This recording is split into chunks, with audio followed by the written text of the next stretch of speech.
This 5-minute solution will show you how to fix slow Steam download speed error. So if you're trying to download a game from Steam but you're facing the download speed is very low, follow these easy steps to fix this error. The first solution is click on Steam menu and click on settings,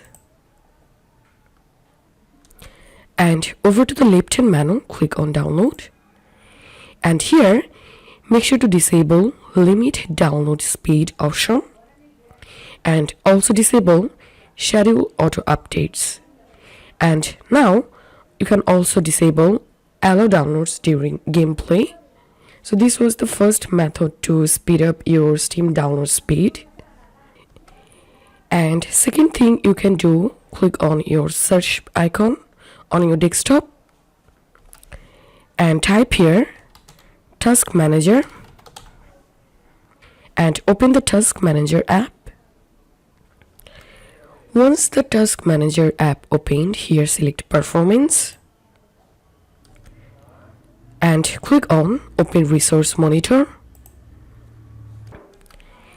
and inside of these processes with network activity section you will get all of your running apps and games.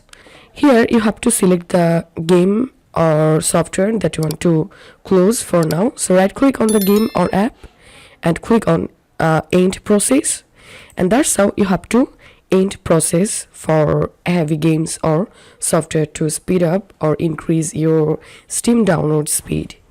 So follow these steps to solve the issue. If you find this video helpful, don't forget to subscribe 5-minute solution. See you in the next video.